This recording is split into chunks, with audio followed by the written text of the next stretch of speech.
আমরা কোনো বৈষম্য অবিচার মানব না। এই সমাজে অবশ্যই ন্যায় বিচার কায়েম করতে হবে এবং সাম্য ফিরিয়ে আনতে হবে। এখানেই সমস্যা। এই যে চাঁদাবাজ, এই যে দখলবাজ, এই যে মামলাবাজ, এই যে দুর্নীতিবাজ, এই সবগুলা বাজ পাখির মতো কালো চেহারা ধারণ করে সাধারণ জনগণের উপরে এসে ছু মারে। এখানে আমি আস্তে আস্তে শুনছিলাম, একজন বক্তা বলছিলেন কৃষক তার উৎপাদিত পণ্যের সঠিক মূল্য পায় না। সে যা পায় রাজধানী ঢাকায় আসতে আসতে এটা 3 গুণ 4 গুণ হয়ে যায় মূল্য। কিন্তু ওই কৃষক, প্রান্তিক চাষি, তার পণ্যের মূল্য পায় না। তার না পাওয়ার দুটো কারণ, একটি হচ্ছে সিন্ডিকেট, আর একটি হচ্ছে চাঁদাবাজ। এই দুইটার কারণে কৃষক যেমন তার ন্যায্য মূল্য পায় না, পরিবহন মালিকরা তেমন অতিষ্ঠ ঘাটে ঘাটে চাঁদার কবলে পড়ে। আবার ব্যবসায়ীরা যারা আছেন, এত চাঁদা প্রান্তিক চাষির সেই মূল্য থেকে যুক্ত হতে থাকে যে তারা যখন ক্রেতাদের কাছে পণ্য বিক্রি করতে যান, ক্রেতাদের মুখের দিকে তাকাইয়া তারাও কষ্ট পান, কারণ সাধারণ জনগণ বড় কষ্টে।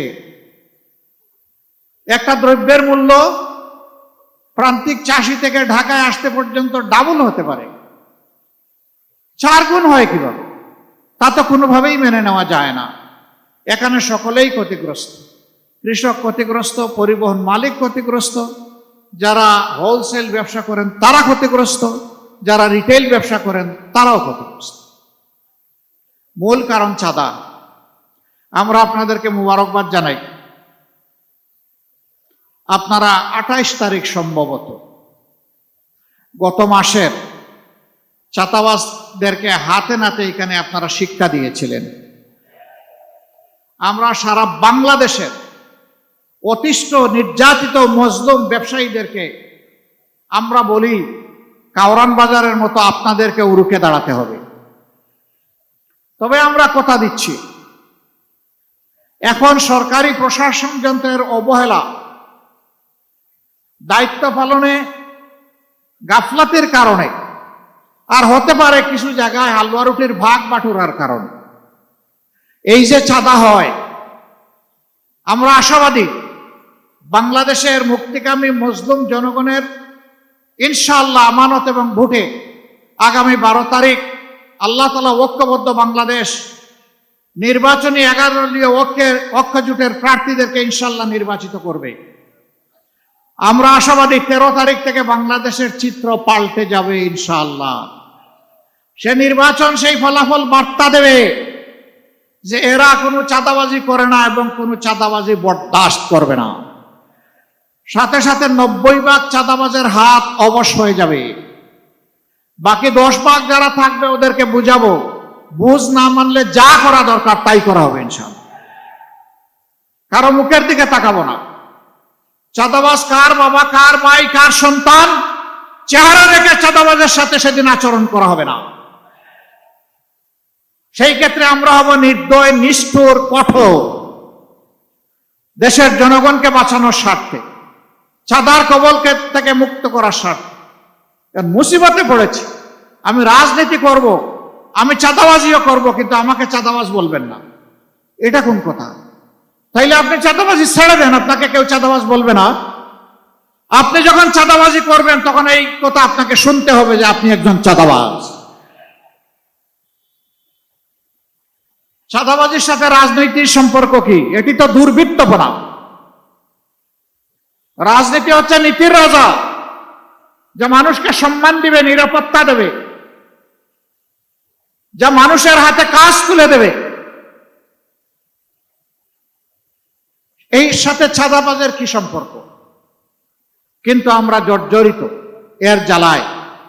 প্রিয় জনগণ, প্রিয় ব্যবসায়ী বন্ধুগণ, কথা দিচ্ছি, শুধু আইন শৃঙ্খলা বাহিনীর সদস্যদেরকে পাঠাবো না, এই চাঁদাবাজি বন্ধ করার জন্য আমরাও মাঠে নামবো ইনশাআল্লাহ।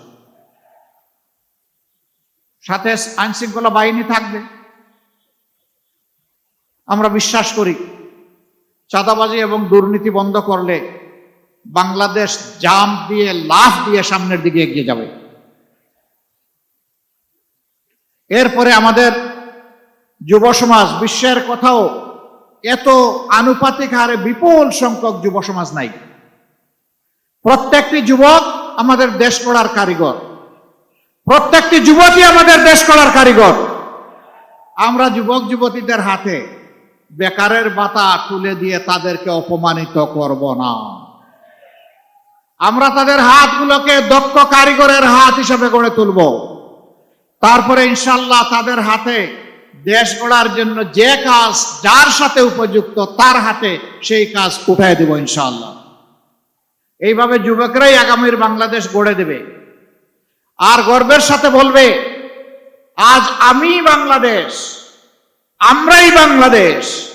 এই বাংলাদেশকে এগিয়ে নেওয়ার জন্য আমারও একটুখানি অবদান আছে, আমি বেকার ভাতা খাই না। যুবকরা যারা হাত তুলেন, যারা এখানে আছেন, যারা যুবক, সবাই হাত তুলে ফেলেছে, মুরব্বীরাও হাত তুলেছে, ঠিক আছে, সবার হাত তোলা। আসলে আমরা সবাই যুবক, আলহামদুলিল্লাহ আমিও যুবক। আমি যুবকদেরকে সম্মান করি, আমার গোটা হৃদয় এবং কলিজা জুড়ে আমি যুবকদেরকে ধারণ করি। কারণ এই যুবকদের কারণেই আজকে এখানে কথা বলার সুযোগ পাচ্ছি। এই যুবকদের কারণেই আপনারা এই মিটিংয়ে আসতে পেরেছেন। এই যুবকদের কারণেই আমরা চাঁদাবাজদের বিরুদ্ধে কথা বলার সুযোগ পাচ্ছি। এই যুবকদের কারণেই আমরা একটা দুর্নীতিমুক্ত বাংলাদেশ গড়ার স্বপ্ন দেখছি। এই যুবকদের কারণেই সামাজিক ন্যায় বিচার প্রতিষ্ঠা করার আমরা অঙ্গীকার দিচ্ছি। অতএব যুবকরা, তোমাদেরকে সেলিউট। তোমাদের হাতে বাংলাদেশ তুলে দিতে চাই, তৈরি হয়ে যাও। তোমরা থাকবা বাংলাদেশ নামের যে এয়ারক্রাফট, যে প্লেন, যে উড়োজাহাজ, এইটার ক্যাপ্টেন হিসাবে তোমরা বসবা ককপিটে, আমরা বসবো প্যাসেঞ্জারের সিটে। আমরা তোমাদের জন্য দোয়া করব, সঙ্গত সকল সৎ পরামর্শ দেব। আর সেদিন আমরাও খুশি হয়ে গর্বের সাথে বলবো, আমাদেরও একটা যুব সমাজ আছে। আমাদের যুব সমাজকে কেউ মাদক, চোরাচালান, অস্ত্রবাজ, চাঁদাবাজ, দখলদার আমাদের যুব সমাজকে বানাবে, আমরা তা সহ্য করব না। এ সমস্ত কাজে যারা লিপ্ত আছে তারাও আমাদের সন্তান। ওদেরকে আমরা বুকে টেনে নেব, ওদেরকে শিক্ষা দিব, প্রশিক্ষিত করব, ওদের হাতেও সম্মানের কাজ তুলে দিব ইনশাআল্লাহ। সেদিন আর তাদেরকে লজ্জার সাথে এই সমাজে বসবাস করতে হবে না। তারাও সেদিন গর্বের সাথে বসবাস করবে এবং বাংলাদেশকে গড়ে দেওয়ার ক্ষেত্রে তারা অবদান রাখবে ইনশাআল্লাহ। এই এলাকার বেশ কিছু সমস্যার কথা বলেছেন জনাব সাইফুল আলম খান মিলন। দোয়া করেন, আল্লাহ যদি আপনাদের ভালোবাসায় সিক্ত হয়ে আপনাদের মূল্যবান ভোটের আমানত নিয়ে আগামীতে সরকার গঠন করার সুযোগ দেন, আমরা আমাদের অঙ্গীকার রাখবো ইনশাআল্লাহ। সবচাইতে নির্যাতিত দল 24 সালের 5ই আগস্ট রাতের বেলা বিধ্বস্ত কেন্দ্রীয় কার্যালয়ে ঢুকে বলেছিল, আমরা কারো উপর থেকে প্রতিশোধ নেব না। আমরা আমাদের কথা রেখেছি, কারো উপর আমরা প্রতিশোধ নেইনি। বলেছিলাম যারা মামলা করবেন ন্যায় বিচার পাওয়ার জন্য, আমরা তাদের পাশে তাকিয়ে শক্তি যোগান দেব, তাই আমরা করে যাচ্ছি। কিন্তু আমরা সাবধান করে দিয়েছিলাম, মামলা করতে গিয়ে ধারণাবশত অতীতের কোনো গ্রাস মেটাতে গিয়ে একজন মানুষকে অন্যায়ভাবে মামলার আসামি করা যাবে না। আমাদের সহকর্মীরা আমাদের কথা রক্ষা করেছে। কেউ বলতে পারবে না ভুলভাল কাউকে আসামি বানানো হয়েছে। হাজার হাজার মামলা আমরা দেইনি, জেনুইন কিছু সিম্বলিক প্রতীকী মামলা আমরা দিয়েছি। আমরা বিশ্বাস করি আসল বিচারটা হবে আল্লাহ তাআলার দরবারে, আদালতে, আখিরাতে। দুনিয়ায় বিচারের একটা অংশ হলে দুর্বৃত্তরা অপকর্ম করার সাহস পাবে না। এজন্যই আমরা মামলাগুলা করার অনুমতি দিয়েছি। আমরা কথা দিয়েছিলাম, আমাদেরকে আর্থিকভাবে নিঃস্ব করা হয়েছে, দোকানপাট আমাদের লুটতরাজ করা হয়েছে, চাকরি থেকে তাড়িয়ে দেওয়া হয়েছে, কিন্তু আমরা হারাম চাঁদাবাজের দিকে আমরা হাত বাড়াবো না। আমরা আমাদের কথা রেখেছি। আমাদের সহকর্মীরা চাঁদাবাজি করে না, কারণ আমাদের সহকর্মীরা এই দেশকে ভালোবাসে, মানুষকে ভালোবাসে। যারা দেশ এবং মানুষকে ভালোবাসে তারা মানুষের কোনো ক্ষতি করে না। আমাদের সহকর্মীরা আল্লাহ তাআলাকে ভয় করে। দুনিয়ার পুলিশ আর্মি আমাদেরকে না দেখতে পারে, আল্লাহর নিয়োজিত ফেরেশতারা আমাদেরকে প্রতিনিয়ত রেকর্ড করছেন। আদালতে আখিরাতে ভালোর জন্য পুরস্কার পাবো, অন্যায়ের জন্য আমাকে তিরস্কৃত এবং শাস্তি পাওয়ার জন্য প্রস্তুত থাকতে হবে। এ ভয় আমরা করি। সম্মানিত ভাইয়েরা, আমাদের প্রমাণ আমরা কিভাবে স্বচ্ছ সৎ থাকবো। আমাদের দুইজন শহীদ নেতা, আমাদের সাবেক আমির শহীদ মৌলানা মতিউর রহমান নিজামী এবং শহীদ সেক্রেটারি জেনারেল জনাব আলী আহসান মোহাম্মদ মুজাহিদ, তারা তিনটি মন্ত্রণালয়ে দুই পর্যায়ক্রমে এই দুই দায়িত্ব পালন করেছিলেন। যতদিন ওই সংশ্লিষ্ট মন্ত্রণালয়ে দায়িত্ব পালন করেছেন, সেই সময়টা জুড়ে আমাদের কোনো প্রতিপক্ষ, শক্ত কোনো সমালোচক অথবা শত্রুও আঙ্গুল তুলে বলতে পারে নাই যে তারা অসৎ ছিলেন এবং তারা ছিলেন দুর্নীতিপরায়ণ, তারা ছিলেন স্বজনপ্রীতিপরায়ণ। এই কথা কেউ বলতে পারে না। দুই একজন নেতা এখন বলছেন, ঠিক আছে, আমরা এত অসৎ ছিলাম, আপনারা এত সৎ ছিলেন, তো ছেড়ে গেলেন না কেন? আমরা ছেড়ে যাইনি এই কারণে, অন্তত তিনটা মন্ত্রণালয় বেঁচে যাক, দুর্নীতির হাত থেকে রক্ষা পাক, কিছু একটা ঠিকানা মানুষ পেয়ে যাক এবং বাংলাদেশের মানুষের মনে আস্থা তৈরি হোক। ভালো মানুষের হাতে দেশ গেলে সৎ থাকা সম্ভব, দুর্নীতিও দূর করা সম্ভব। সম্মানিত এলাকাবাসী, দোয়া করেন আমরা যেন কথা রাখতে পারি। এখন কথা আসে, জনগণের ভোটে ধরে নেন আপনারা নির্বাচিত হলেন, তাহলে তো আপনারা ওয়াদা পালন করবেন। যদি আপনারা সুষ্ঠু ভোট হওয়ার পরেও নির্বাচিত না হন, আপনাদের নীতি কি হবে? সুষ্ঠু ভোটে যেই নির্বাচিত হবে আমরা তাকে ওয়েলকাম করব। আমরা যদি নির্বাচিত হই তাইলে অন্যদেরকে ওয়েলকাম করতে হবে। এটাই ডেমোক্রেসির এসেন্স, সৌন্দর্য। আমি জিতলে ওয়েলকাম, না জিতলে বিফল কাম, আমি মানি না। এটা বন্ধ হতে হবে। তবে হ্যাঁ, নির্বাচনটা সুষ্ঠু হতে হবে। আলামত ভালো নয়, চতুর্দিকে বিভিন্ন মন্দ আলামত ফুটে উঠছে। মা বোনদের গায়ে হাত দেওয়া হচ্ছে, হামলা করে মানুষ খুন করা হচ্ছে, অফিস পুড়িয়ে দেওয়া হচ্ছে, জায়গায় জায়গায় বাধা দেওয়া হচ্ছে, গায়ে পাড়া দিয়ে ঝগড়া বাঁধানোর চেষ্টা করা হচ্ছে। আমরা নির্বাচন কমিশন এবং সরকারকে বলতে চাই, আপনারা বলেছেন সুষ্ঠু এবং ইতিহাসের সবচেয়ে শ্রেষ্ঠ নির্বাচন আপনারা উপহার দেবেন। এখন পর্যন্ত জনগণ আশঙ্কায় আছে, আশ্বস্ত হয়নি। আপনারা উপযুক্ত পদক্ষেপ নিয়ে জনগণকে আস্থায় আনেন। যদি আস্থায় না আনেন, তাহলে ব্যর্থতার দায় আপনাদেরকে বহন করতে হবে।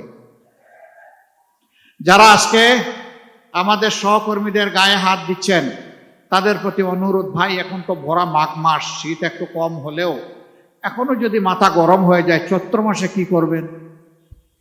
একটু মাথাটা ঠান্ডা রাখুন, একটু অন্যকে সম্মান করুন। গাল ভরে যে গণতন্ত্রের কথা বলেন, সেই গণতন্ত্রের পথ ধরে হাঁটুন। আপনার কর্মসূচি আপনি নিয়ে যান, জনগণকে বুঝান। এদেশের শতভাগ মানুষকে যদি আপনি আপনার সাথে বুঝিয়ে সুঝিয়ে নিয়ে যেতে পারেন, আপনাকে অভিনন্দন জানাব। কিন্তু গায়ের জোরে পুরানা কায়দায় যে কোনোভাবে নির্বাচনকে নিজের অনুকূলে নেওয়ার চেষ্টা করবেন, আমাদের যুব সমাজ ঘুমিয়ে পড়েনি। 5 তারিখ যে যুব সমাজ জেগে উঠেছিল, তারা অতন্দ্রী প্রহরীর মতো আছে। সেই যুব সমাজ জগদ্দল পাথরকে সরাতে পেরেছে। এই যুব সমাজ নতুন পোশাক পরে ফেসিবাদের চরিত্র নিয়ে কেউ আসলে তাদেরকেও ছাড় দেবে না ইনশাআল্লাহ। আমরা তৈরি। ওই যে হাদি বলেছিল, জীবন দিব, জুলাই দিব না। আমরা পরিষ্কার ঘোষণা করতে চাই, প্রয়োজনে দেশের জন্য জীবন দিব, কিন্তু জনগণের অধিকার কাউকে কেড়ে নিতে দেব না ইনশাআল্লাহ। আপনারা প্রিয় দেশবাসী শুধু আমাদের সাথে থাকবেন, আমরা সমান তালে লড়ে যাব যতদিন পর্যন্ত এই দেশবাসীর বিজয় না হবে। স্পষ্ট কথা, আমরা জামাতে ইসলামের বিজয় চাই না, আমরা 18 কোটি মানুষের বিজয় চাই। 18 কোটি মানুষের বিজয়ের জন্য আমাদের লড়াই। এ লড়াই কেউ থামাতে পারবে না। আমরা কোনো শক্তি, কোনো দেশ, কোনো ব্যক্তিকে পরোয়া করি না। আমরা পরোয়া করি আল্লাহ রাব্বুল আলামিনকে। আল্লাহ তাআলা ছাড়া কারো কাছে আমরা মাথা নত করি নাই, মাথা নত করব না। আমরা এদেশের বীরদেরকে বুকে ধারণ করে লড়াই চালিয়ে যাব ইনশাআল্লাহ। এ লড়াইয়ে ইনশাআল্লাহ জনতার বিজয় হবে, সত্যের বিজয় হবে, দুর্বৃত্তদের বিরুদ্ধে ইনশাআল্লাহ আমাদের বিজয় হবে। আমরা সেই বিজয়ের জন্য সবাইকে নিজ নিজ জায়গা থেকে অবদান রাখতে বলি। দুটি ভোট, একটা হচ্ছে হা ভোট। এটাই কারণে ওই বস্তা পচা রাজনীতিকে আমরা বলবো যে তোমাকে লাল কার্ড, তুমি অনেক ভুগিয়েছ, ফ্যাসিস্টের জন্ম দিয়েছ দফায় দফায়। ওই রাজনীতি আমরা চাই না। নতুন রাজনীতির প্রয়োজন, স্বচ্ছতার রাজনীতির প্রয়োজন, দায়বদ্ধতার রাজনীতির প্রয়োজন। বাংলাদেশ জামাতে ইসলামী থেকে যারা নির্বাচিত হবেন, আমরা কথা দিচ্ছি বছরে একবার জনগণের কাছে শুধু নিজের নয়, পরিবারের সকল সদস্যের হিসাব স্পষ্টভাবে তুলে ধরতে বাধ্য হবেন। এই 5 বছর কি করেছেন, জনগণের সম্পদ তাদের পকেটে ঢুকেছে কিনা জনগণকে বুঝার সুযোগ দিতে হবে। দেশের সম্পদ দেশের জনগণের, সুতরাং আমাদের কাছ থেকে হিসাব বুঝে নেওয়ার অধিকারও জনগণের। আপনারা সেই অধিকার আমাদের উপর প্রয়োগ করবেন ইনশাআল্লাহ। আমরা আপনাদেরকে কথা দিচ্ছি, আপনাদেরকে সাথে নিয়েই দেশ গড়ব। যে কয়েকটি সমস্যার কথা বলা হয়েছে, ইনসাফের ভিত্তিতে তার সমাধান করব ইনশাআল্লাহ। সম্মানিত ভাই ও বন্ধুগণ, প্রথম ভোটটি হবে ইনসাফের পক্ষে, মুক্তির পক্ষে, নূতন রাজনৈতিক ব্যবস্থাপনার পক্ষে হা ভোট। প্রথম ভোটটা কি হবে? হা মানে আজাদি, না মানে গুলামি। আজাদি না গুলামি? আজাদি, আজাদি, গুলামি নয়। আমরা গুলামি মানব না। দ্বিতীয় ভোটটি হচ্ছে ইনসাফের পক্ষে। আমাদের প্রতীক দাড়িপাল্লা। আমরা জনগণকে তাদের অধিকার মেপে মেপে, কাড়ায় গন্ডায় আমরা বুঝাই দিতে চাই। আমি এখন সেই ইনসাফের প্রতীক দাড়িপাল্লা 12 নম্বর আসনে, ঢাকার এই মর্যাদাপূর্ণ আসনে, বিশাল শিল্প এলাকা, বাণিজ্যিক এলাকা, আবাসিক এলাকা নিয়ে এই আসনে বাংলাদেশ জামাতে ইসলামী, যাকে 11 দলের পক্ষ থেকে মনোনয়ন দিয়েছে, আমাদের প্রিয় ভাই, প্রিয় নেতা জনাব সাইফুল আলম খান মিলনের হাতে আমি তুলে দিচ্ছি।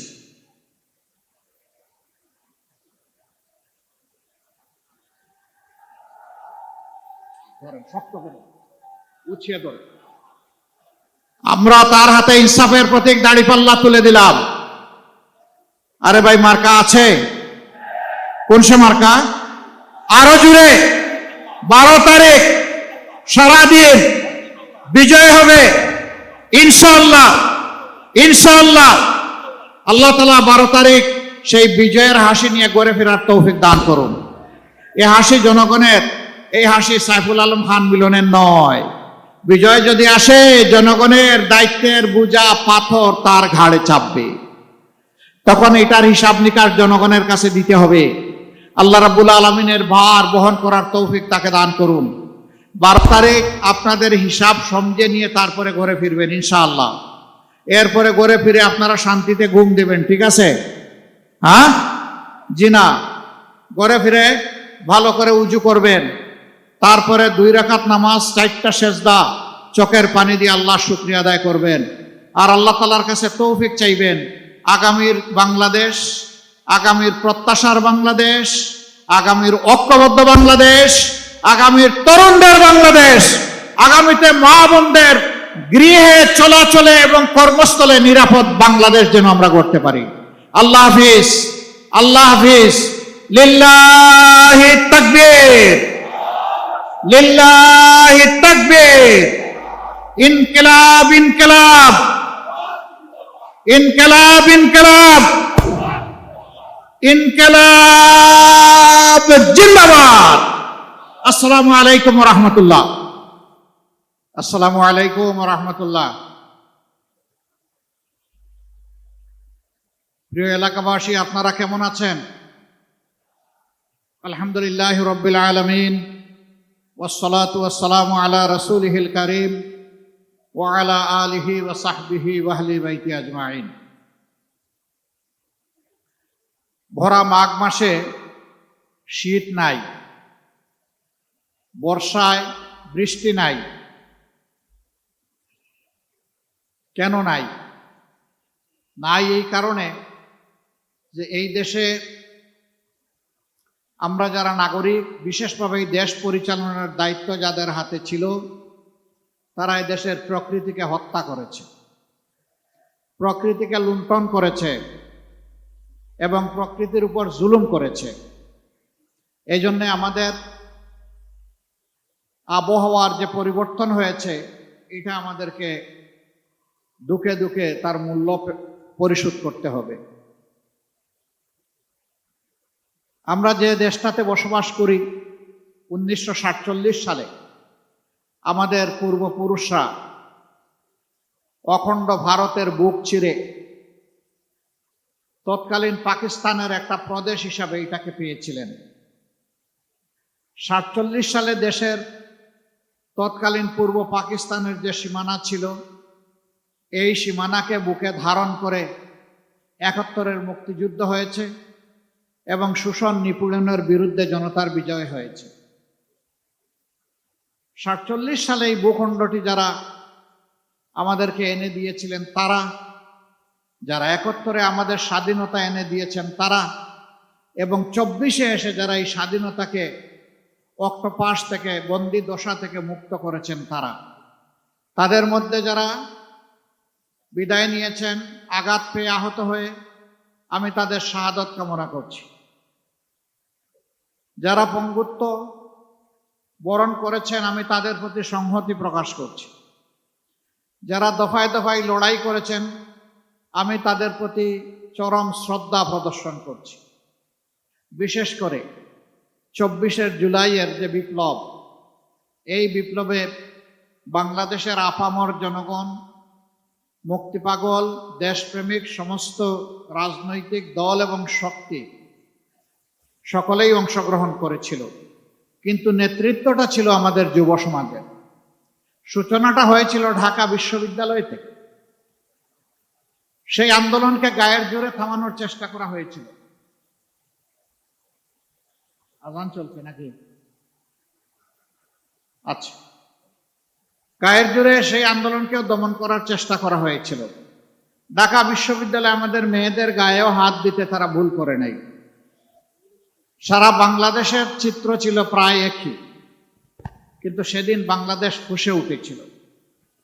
তারই ধারাবাহিকতায় 16 তারিখ, 15 তারিখে এই রাতের ঘটনার পর 16 তারিখ বেগম রোকেয়া বিশ্ববিদ্যালয়ের সামনের চত্বরে দাঁড়িয়ে, রাজপথে দাঁড়িয়ে এক সাহসী বিপ্লবী, সে বলেছিল, এ জালিম সরকার, হয় আমার অধিকার দে, না হয় আমাকে একটা গুলি দে।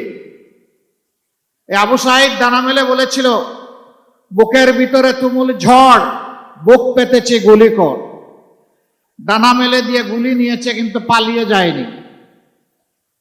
সে তার লাশ আর তার রক্ত এই দেশবাসীর কাছে আমানত রেখে গেছে।